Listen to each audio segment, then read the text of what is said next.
I'm Brian Freise alongside Laura Duncan, and you're listening to the Triggered and True podcast. This is a podcast that's all about you, discovering you, going back for you, being with you. You're more than the pain you've experienced, the behaviors you're expressing, and the thoughts that run through your head. Together, we will find your true self, which has always been with you. It's just been covered up. Tune in as we show you how to feel your pain, get comfort, and go play as you return to you. It's time to transform from triggered to true. Welcome to this episode of Triggered and True. Today's topic is there are no villains in life. This episode is going to challenge your thinking, and it may even trigger you quite a bit. There may even be times during this episode you may be tempted to stop listening, but I strongly encourage you to listen all the way to the end because today's message is extremely empowering and it has the potential to change your life. So enjoy the episode. And as always, if you have any questions or comments, please let us know. Hello and welcome everyone to this episode of Triggered and True, where we are going to be talking about a topic that is potentially going to be very triggering. Would you agree, Laura?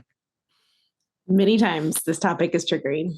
It's something that we all deal with. And so usually it kind of hits home for a lot of us.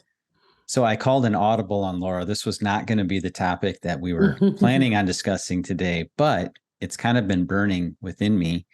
And I know this is very triggering because I sat with my daughter and my spouse last night, and we were talking about this very topic, and it became a little triggered amongst our family. So anyway, so what we're talking about today is that there are no villains. And what we're talking about, there are no villains in life. And yes, really, it's true. So we've been taught that every story needs a villain. No good storyline works without one. Someone must be the bad guy. But in reality, life isn't quite so black and white.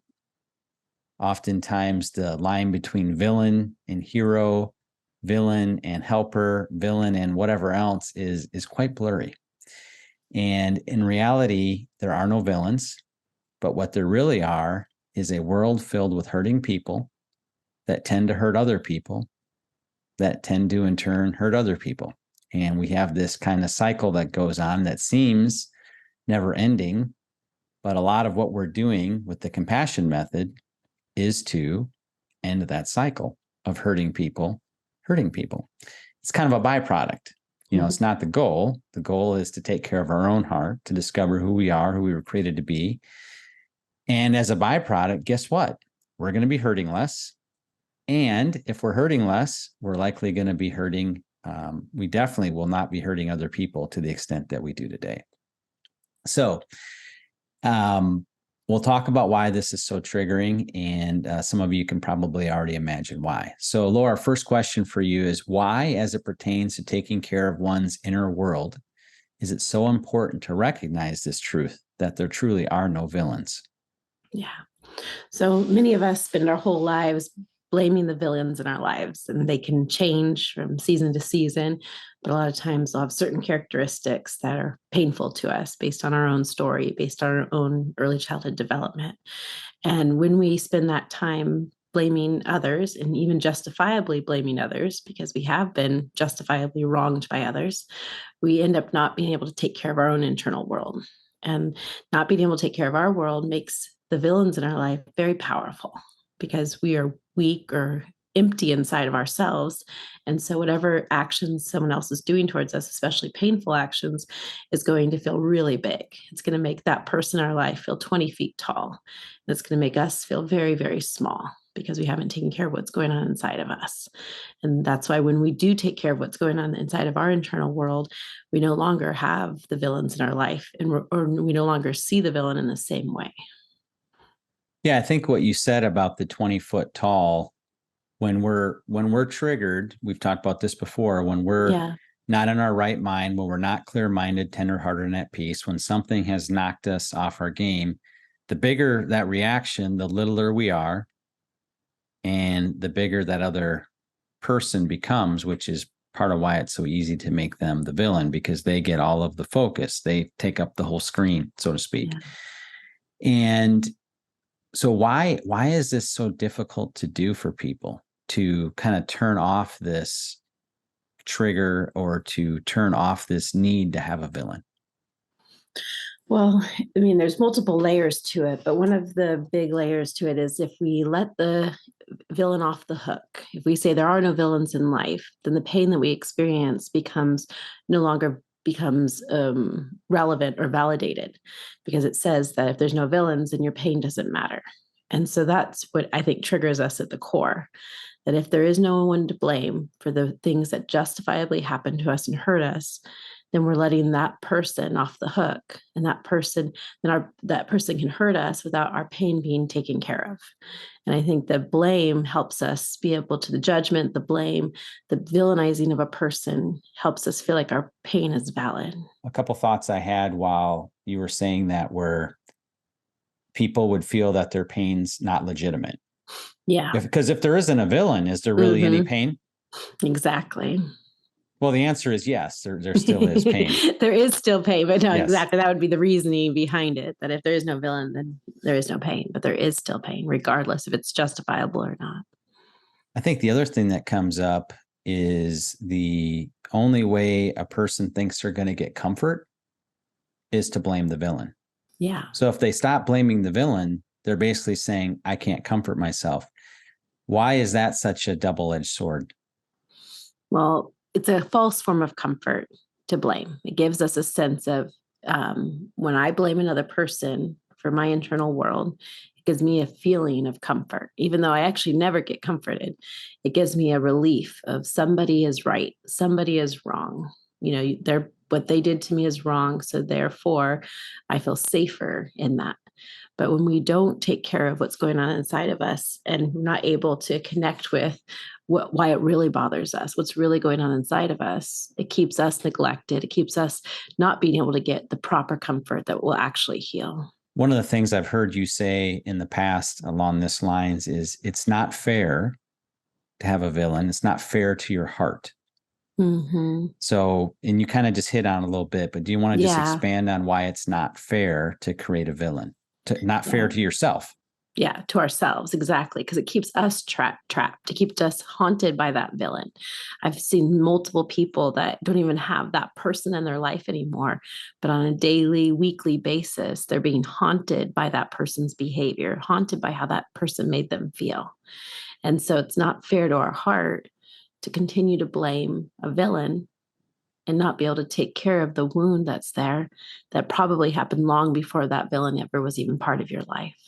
Yeah. And I think what really resonated with me is that it's not fair that the villain gets all the attention and your heart gets none of it. Exactly. And that always stands out to me, that the person with the bad behavior, the person that's hurting people, they, through blame, through villainizing, they get all the attention, and your heart is left bleeding, is left neglected in that. And that is really sad, that the bad behavior gets all the attention, but the wound, the pain doesn't get the attention that it actually needs. Yeah. I think what was so triggering with my family members last night was this thought of that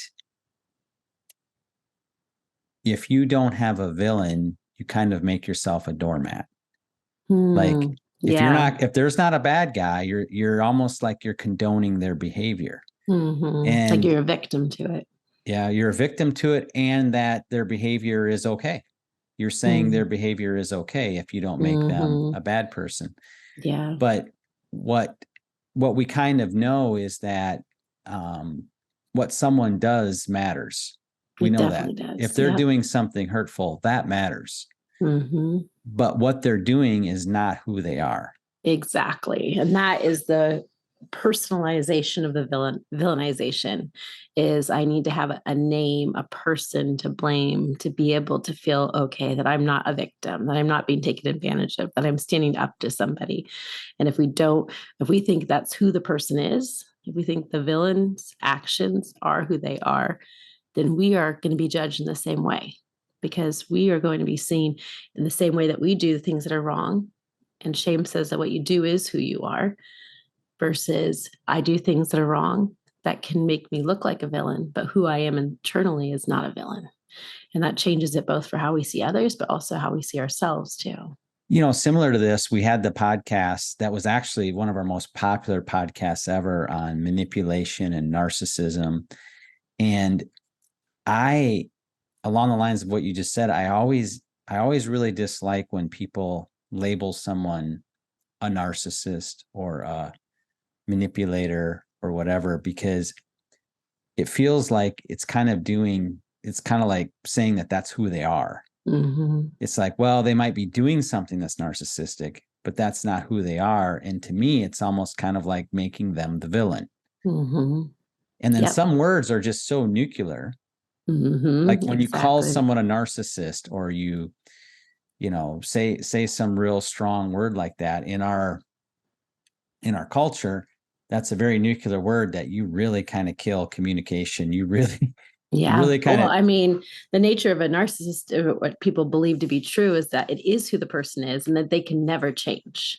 That they it's a will very always hopeless have, thing. yes, exactly. That you once a narcissist, always a narcissist, and you can't change it.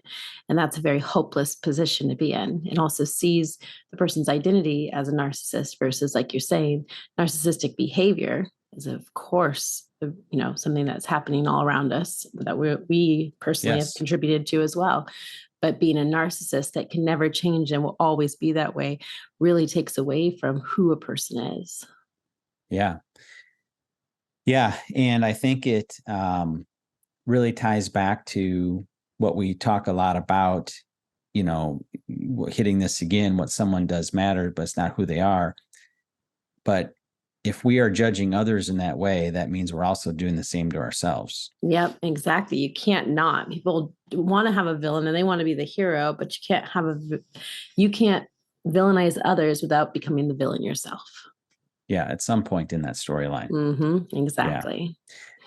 And it always feels so good to be on the victim side, or the side of the one that's being hurt, because it feels so justifiable that we can protect ourselves in that, versus when we flip it around and we're the person that's hurting somebody else, it feels very different.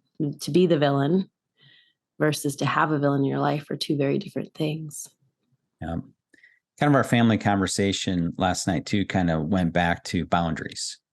Mm-hmm. If there's lots of villains in your life, which a lot of us have had at different points in our lives, and that means we have to put up a lot of boundaries. Mm-hmm. We're always on the defensive. Yep. And I think what was where the mind was going last night as we were discussing this was that if you don't have villains, that means that people have a license to, we talk about doormat or license to hurt you. Mm-hmm. And you're saying that it's okay for them to hurt you. And that is absolutely not what we're saying. And one of the things you talk a lot about is that if your heart is full, you become your own boundary. Yep, exactly. So what was being shared last night was just kind of a somewhat hypothetical example, somewhat not hypothetical, of, if a man is treating a woman really poorly, mm-hmm. That has to stop, that. But my point was, in the case that we were talking about, if the woman's heart was full, mm-hmm. if she was at peace and she was clear-minded and heart at peace, if she was full, she wouldn't be in the relationship to begin with. Nope, exactly. Because she becomes her own boundary. She would never put up with that. Nope, you wouldn't. Just naturally, it wouldn't have to be a fight. It wouldn't have to be a push-pull. It would just be, I know my value. I know my worth. I know who I am. And therefore, I don't put myself in those types of situations, because as much as you fight against it, you're fighting with it. You know what I mean? So it's like, we can say, like, I'm going to stand up for myself and I'm going to become, bigger than my villain. And I'm going to become stronger than my villain. I'm not going to let him walk all over me or she walk all over me. Instead of realizing that actually intensifies, or it actually magnifies the villain's behavior, because as soon as you engage in it, it becomes powerful. So we don't realize it, but the victim is actually empowering the villain. Well, it's this loop. It's exactly. It's like this feedback loop. Yep. It's exactly. Feeding it. Yep. We feel like we get bullied or we get hurt, and then we want to become big and become the bully ourselves to feel powerful. But feeling powerful doesn't come from being bigger and being more powerful. Powerful comes from vulnerability. Powerful comes from a heart connection, like you're saying, that's so full and so okay within itself that it becomes the most powerful force in the room. Yeah. And we've talked about this a lot with codependency and other types of things, but a heart that's full doesn't need to be in a relationship, period. Yep. It'd be nice. The preference would Exactly. maybe be to be in a relationship, but a heart that's full can say, if a relationship doesn't come along, I am not going to Yeah. put up with X, Y, and Z just for the sake of being in a relationship. So, Laura, I think one of the things that could be kind of triggering for a listener, as we were talking about that scenario of maybe a woman that's being treated not properly in a relationship by a man, or could be vice versa, could be, any type of relationship where someone's not being treated properly. Kind of one could interpret from what you said is that the victim, since they're kind of feeding this cycle as well, that somehow the victim's at fault. But in your line of thinking, if there is no villain, there's also no victim. Exactly. That's a very, very important clarification. So do you want to expound on that? How there's no victim Yeah. either, but Yeah. somebody got hurt, aren't they the victim? So if somebody got hurt, they are the victim of that behavior, but the degree that behavior impacts our hearts is directly connected to how we see ourselves and who we are in that relationship or who we are in that connection. So is the distinction between being victimized and taking on the identity of a victim? Exactly. Same thing with there's no villains. Are there villainous behaviors? Yes. Are there people that are victimized by other people's villainous behaviors? Yes, that is 100% true. But how that impacts you and how that causes you, what that causes you to feel internally is going to be based on your own early childhood development, your own story, your own process. Two women can go through the exact same behavior. A man can treat each of the women equally abusive, equally villainizing, villainous, and they're each going to respond differently based on their own internal world. So it's not a one size fits all for the perception of a villain or the perception of a victim. That it's based on our own internal world. You can have two women go through the exact same thing, and one will say, I'm not going to do this anymore and get out and not be subject to that anymore. You have another woman that'll stay in it for the rest of her life. It's based on our own story, how our brain wires, and what our early childhood development told us about our value or our worth and staying in a relationship or not. That's what it's about. If that person loved themselves and knew who they were, they would be able to find resources and help and solutions. Mm-hmm. But instead, because of our trigger and because of our lack, because our early childhood development actually reinforces being a victim or reinforces the pain that we're experiencing in the situation with the perceived villain, we stay stuck in that because we don't know how to get out. So we feel like we have no resources, no solutions. And our only answer is to villainize and blame the other person because we don't feel like we're powerful enough to do anything about it. Well, I think in some ways, someone could maybe think that what you're saying sounds harsh. But it does seem bad at first. And I've had people feel like you're not giving me enough empathy or compassion for the abuse that I'm experiencing. But what I always tell people is your abuse matters. It does. And I am so sorry that you're going through abuse. And I'm not making light of it. And I'm not minimizing it. It's horrible to be treated badly. But I have more hope and expectancy for who that person is, even in the midst of the abuse, that I can honestly say your abuse matters, but you matter so much more. And you're so much more powerful. And you have so much more worth and so much more value within you that you must not be able to rightly see because you feel like you've become a victim in this situation because you don't know your value. So it takes on an offensive approach instead of a defensive approach. The defensive approach says you have a villain in your life and you have to become big and strong and powerful to overcome the villain. But the offensive approach says, I'm going to be so full of love that when a person behaves villainously towards me, I can be okay Doesn't mean that I say that that behavior is okay. It doesn't mean that I say that it doesn't need to change. I don't need to make different changes, but it says that my internal world can be okay even in those situations. And that's actually believing in a person and empowering a person, Yeah, not it's so minimizing their empowering. pain. Now, when one really grasps this, and part of, I feel like this tension, to be honest, like I feel like I've grasped this, like just I don't know what, if there's degrees to the level of grasping, but I've grasped it a lot more in the last, months. And I think that's why it was burning in me to do this. But this is such an empowering thing. It really is. Once you get past the initial hurdle, yes, of wanting your pain to be validated, and then recognizing that it's actually who you are that's looking to be validated, not your pain. Because if you remember my storyline, I grew up, being bullied a lot.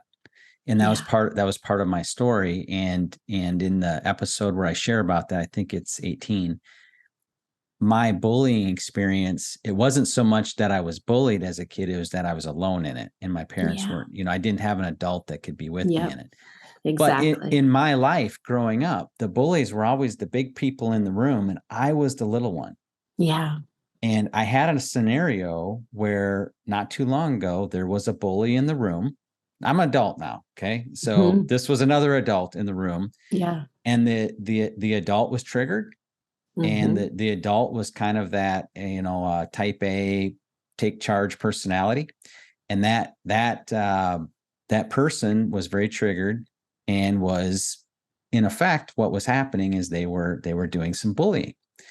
And I looked at this whole situation so differently, because no longer was I the little one in the room that had to run to the corner. Yep. I recognize, not completely in the moment. I'd be lying if I said I haven't completely in the moment, but very quickly after, I recognized that, oh, no. I wasn't the little one in the room. My heart was full. I was the big one in the room. Yeah.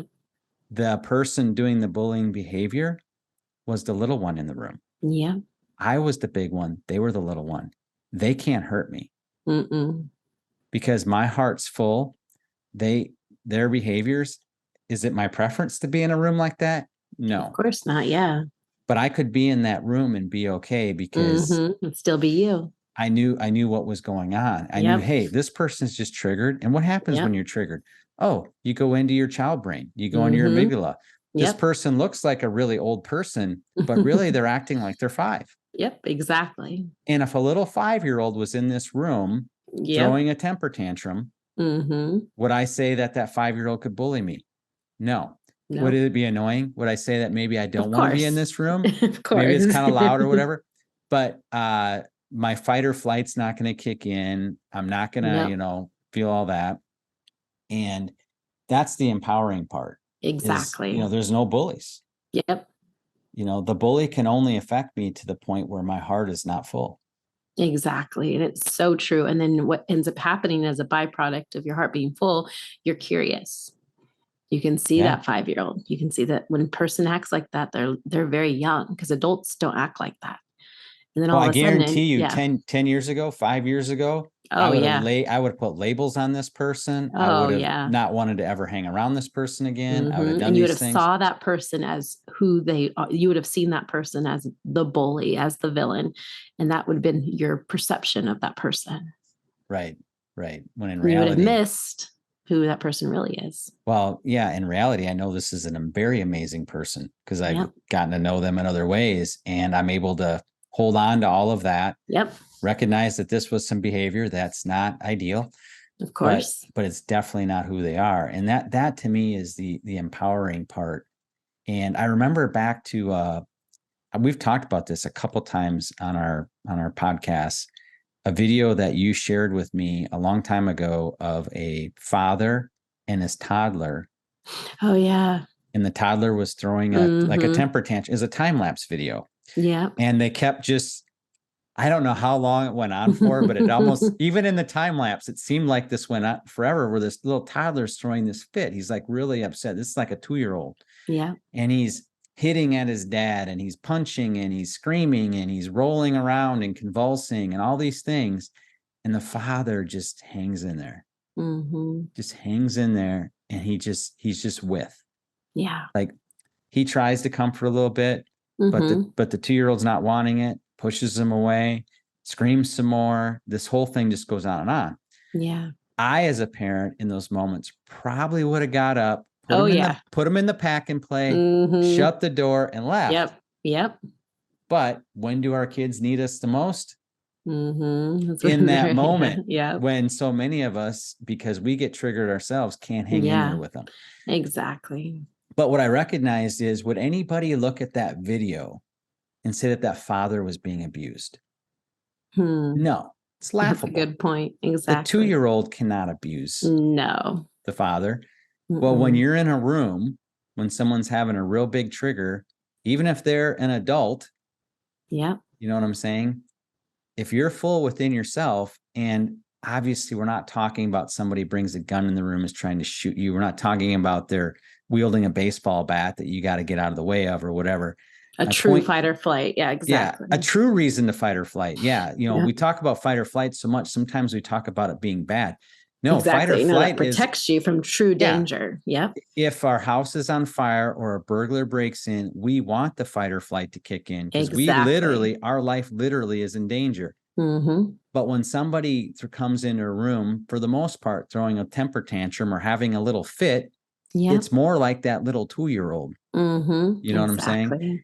And your life's not really in danger. You know what I'm saying? Your brain might go into fight or flight thinking that you're still in danger, but you are not, but it may feel like that in the moment. But what keeps coming in my head is that picture of that man with his toddler. Yeah. And I'm like, it's laughable to think that toddler can abuse that man. Exactly. So to me, it's almost, in a lot of these scenarios that would have thrown me way off my game in the past, now it's almost laughable that that person can hurt me. Yeah, no, that's definitely the response you start getting once you no longer has power over you, that it does almost become laughable, because it feels so exaggerated, not in a bullying way, but so exaggerated in a 2-year-old throwing a fit. Yeah. And, I'm blending experiences. Like I had that one recently, but that one wasn't nearly as big as some other ones I've experienced in my life where, when somebody was in one of those big moments, like, I got so little and I was so scared. And to think now that I can look at it as being not that way, almost laughable is a sign of a lot of healing. Yeah. A lot of healing. And that's my hope, that what people take from this is that. Exactly. These big, scary situations you face in life with people can look a lot more like the dad with his toddler. Yeah. Can that toddler really abuse him? No. Yeah. No. And this might, for some of you listening, might be challenging, especially the varying degrees of abuse and negative experiences that we've had. But I would challenge you to just try to be curious with it. Maybe it's too hard to think of there not being any villains in life, but maybe we can be curious about the villains that we see in our life, because I think it's really important to start the process of curiosity. And like we said a little bit earlier, the reason why I want you to is not because I'm trying to justify if your pain is valid or not, but it's because I'm justifying or wanting you to see how powerful you really are. And if you start to become curious, it's the beginning of being able to know how powerful you are in any situation. No, that's a great point. Right along the lines, and probably a less intense, version of this is, when we get to the point of calling someone a villain, this pain has gotten pretty big. And it's probably been going on a while, maybe not, but it's poking at something that's pretty big at us. Yeah. But also a lot of times in life, a lot of our arguments, it just stems from one person having to be right and one person having to be wrong. Yeah. And that's a lot like this, one person has to be right, one person has to be wrong. Exactly. And the reality is, kind of like we talked about at the beginning, life is sometimes black and white. There's some things that are obviously wrong. Yeah. We talk about the knowledge of good and evil. And Well, we know that hurting a child is obviously wrong. We know Yeah. that, physical and sexual abuse and all these things are obviously wrong. But so much of life is not that black and white. Yeah. Right or wrong is very subjective. Mm-hmm. And I sometimes tell people, I'm like, why do you think we have so many attorneys? Mm-hmm. Exactly. Why do we have all this big court system and the Supreme Court? Supreme Court, every year gets to tackle some of the toughest issues where people are like, a whole bunch of people think it's right and a whole bunch of people think it's wrong. Yep. And they need someone to help determine that, because it's not black and white as much as we think it is. And that's the whole thing too, between the line of the victim and the villain and the hero. We are all of those. Yes, we are. At times, or we are the subject to those, that in no case is it ever our true identity, but we all kind of move back and forth between those. So, I think about all of the human strife that exists in the world is largely because people have prioritized being wrong or right over connection with themselves first, but even connections with each other. Yeah. So it's hard to think that what we're talking about here on a micro scale, like our own heart, our interactions with our family, that all that rolls up into how it affects the world around us, like at a macro level, geopolitics, the way political parties interact with each other, it's just same exact concept, different scenarios, and the stakes get higher, and the situations become more complicated. But at the end of the day, it's still this exact villainizing and trying to find the hero in it that becomes the problem. Yeah. When two countries go to war with each other, well, one has to be right and one has to be wrong. Yeah. There probably has hardly ever been a war ever, I suppose, somewhere where it was that obvious, but no, there's always so much even, more. Even in the really obvious ones like World War II, you're like, well, that should seem pretty obvious. Well, there's multiple different layers to that and different facets of how you would see that. And we can't just minimize it to right or wrong. Yeah. So kind of how I'd like to conclude today is just kind of talking about this. Because really when we label someone, what we're doing is we're making a judgment. And I think this concept of judging others is a very kind of triggering thing too, because on one sense, in the belief system that I have, we're not to judge others. But then again, is that letting people off of the hook? And the difference, I believe, is judging a behavior. Exactly. Versus a person. Versus who they are as a person. Yeah. There's going to be a lot of assumptions when we try to judge who a person is, but we can look at behavior. We can judge behavior. Yeah. So I wanted to read kind of an excerpt from, to kind of wrap us up, from a book we talked about in the past called The Shack. And The Shack is written by this gentleman by the name of William Paul Young. And just a little bit of backstory to kind of lead into this excerpt is this, the main character in the story's name is Mackenzie, or he goes by Mac. And Mac's daughter was kidnapped and murdered. And he's struggling with that. I mean, in Mac's world, there's an obvious villain. Yeah. So we kind of pick up there where Mac has a lot of judgment in his heart. And so this is kind of where the story picks up. And where we're going to talk through here is Mac is having a conversation with a kind of an angelic judge, if you will.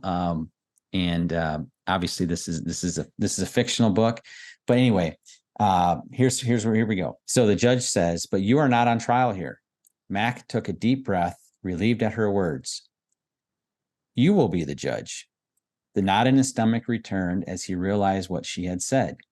"What, me? I'd rather not," he paused. "I don't have any ability to judge." "Oh, that is not true," returned the quick reply, tinged now with a hint of sarcasm. "You have already proven yourself very capable, even in our short time together. And besides, you have judged many throughout your life. You have judged the actions and even the motivations of others as if somehow you knew what those were in truth. You have judged the color of skin and body language and body odor. You have judged history and relationships. You have even judged the value of a person's life by the quality of your concept of beauty. By all accounts, you are quite well practiced in the activity. He had to admit he had done an awful lot of judging in his time. But he was no different from anyone else, was he? Who doesn't jump to conclusions about others from the way they impact us? There it was again, his self-centered view of the world around him. Kind of want to pause right there. Because when we are stuck in our pain, and we are living from our pain, we are very self-centered. Yeah, we can only see from that perspective. Yeah, we can only see through the lens of that pain. Yeah. And it really shades how we look at the world around us. Yeah. So kind of moving on. Tell me, she inquired, if I may ask, on what criteria do you base your judgments? Max said nothing that seemed to make sense at the moment, he admitted, his voice faltering. I confess that when I made those judgments, I felt justified. But now? Of course you did. Judging requires that you think yourself superior over the one you judge. Well, today you will be given the opportunity to put your ability to use. Come on, she said, patting the back of the chair. I want you to sit here now. And just what will I be judging? He asked, turning to look up at her. Not what? She paused and moved to the side of the desk. Whom? His discomfort was growing in leaps and bounds. What right did he have to judge anyone? Sure, in some measure, he probably was guilty of judging almost everyone he had met, and many he had not. Mac knew he was thoroughly guilty of being self-centered. How dare he judge anyone else, he was thinking to himself. All his judgments had been superficial, based on appearance and actions, things easily interpreted by whatever state of mind or prejudice supported the need to exalt himself, to feel safe, or to belong. So if we think about this, all of this is being born out of not having the 10 gifts that we talk about. Exactly. And it's more of a protector to have a villain than a true villainizing. Absolutely. It's and we talk about a protector as being a stand-in. That's standing in, waiting for or trying to fill the space of one of the 10 gifts, which is to be seen, to be heard. We've done several episodes on the 10 gifts, and I encourage you to go back and listen to those. But so because he has lack in his heart, he feels this need to have these prejudices, to exalt himself. Yeah. And man, how subtly we do this sometimes. So moving on. So who is it that I'm supposed to judge? God, she paused, and the human race. She said it as if it was of no particular consequence. You have got to be kidding, he exclaimed. Why not? Surely there are many people in your world you think deserve judgment. There must be at least a few who are to blame for so much of the pain and suffering. What about the greedy who feed off the poor of the world? What about the ones who sacrifice their young children to war? What about the men who beat their wives? What about the fathers who beat their sons for no reason but to assuage their own suffering? Don't they deserve judgment, Mackenzie? Matt could sense the depths of his unresolved anger rising like a flood of fury. So that kind of goes back to that unresolved pain, that pain deep down inside rising up and needing to displace it on someone. I got to judge someone to get rid of this pain. Yeah. And then he kind of, the judge kind of goes at the juggler here. Doesn't seem very compassionate, but this is actually going to be very, very helpful for Mac. And what about the man who preys on innocent little girls? What about him, Mackenzie? Is that man guilty? Should he be judged? Yes, screamed Mac. Damn him to hell. Is he to blame for your loss? Yes. But what about his father? The man who twisted his son into a terror, what about him? Yes, him too. Judge him as well. How far do we go back, Mackenzie? This legacy of unresolved pain goes all the way back to Adam, which is another way of saying all the way back to the beginning of humanity. Yeah. What about Adam? What about all the way back to the beginning? But why stop there? What about God? God who started this whole thing. Is God to blame? So I liked that because I like this excerpt because it really helps one think and puts things in perspective. Yeah. And it kind of shows that this has been the plight of humanity, victims and villains. You know, this is the way we've been dealing with our pain for a long, long, long time. And what we're trying to, I feel, you know, one of the reasons why I want to help produce this simple little podcast is that we can change that narrative. Yeah, we definitely can. It's such a powerful way to view things. We can no longer have those villains. We can change the storyline. No longer do hurting people have to hurt other people.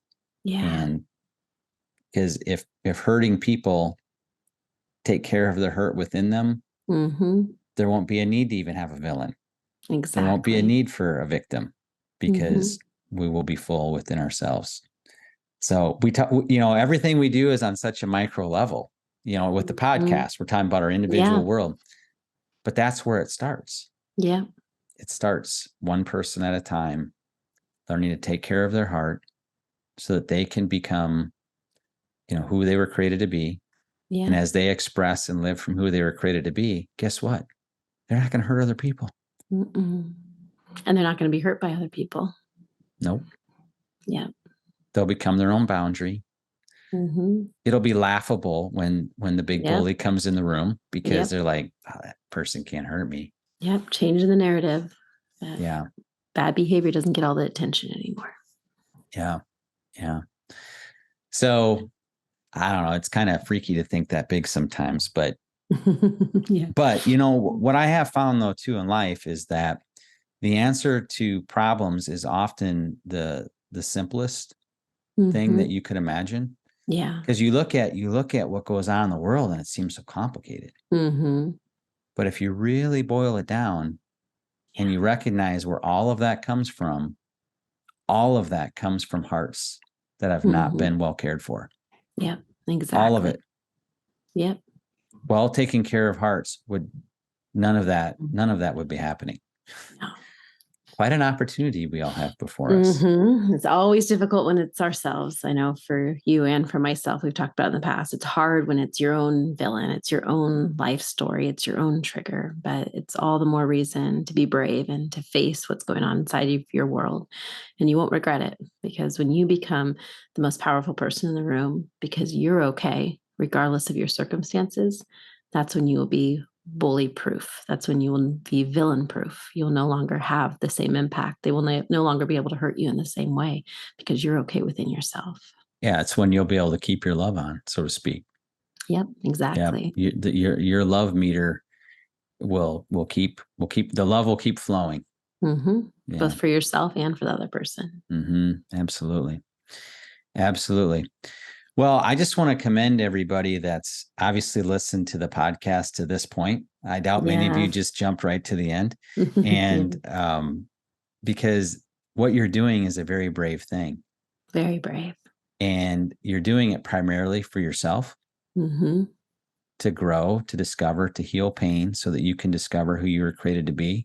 Yeah. But there's this wonderful side benefit. And that side benefit is that as you learn to do this, your impact on the ones you love is going to be profound. Yeah. Your ability to be with them when they're at their very worst is going to soar. You'll no longer have to run out of the room. Yep, exactly. You'll be able to be with your little toddler. And maybe your little toddler is 20 some years old now. Yeah, exactly. Maybe your little toddler's still too. Either way, you're going to be able to be with them when they actually need you the most. Your friends, your coworkers, you know, whoever that is. And you will become your own boundary. You won't have a need to continue in a relationship with someone that consistently treats you poorly, because it'll become a preference, and you'll be like, even Just if I have to prefer be, not to. even if I have to be single the rest of my life, I'm not going to put up with this, Exactly. because you know that you can be single the rest of your life and you can be okay. Yep. You definitely can still be okay. Again, thank you all for listening. If you have any questions, please feel free to reach out. Until next time, thank you for joining us. Thank you again for joining us for this episode of Triggered and True. We hope that you enjoyed it. As a reminder, if you would like to ask a question, go to triggeredandtrue.com, scroll down to the bottom of the page, and click Ask. And if you would like to learn more about the Compassion Method, be sure to check out the Compassion Method Master Course, which can be purchased at compassionmethod.net. And as a podcast listener, you qualify for a $50 discount, which can be obtained by typing in the coupon code podcast50. Again, that's compassionmethod.net, coupon code podcast50. Thank you again. Goodbye.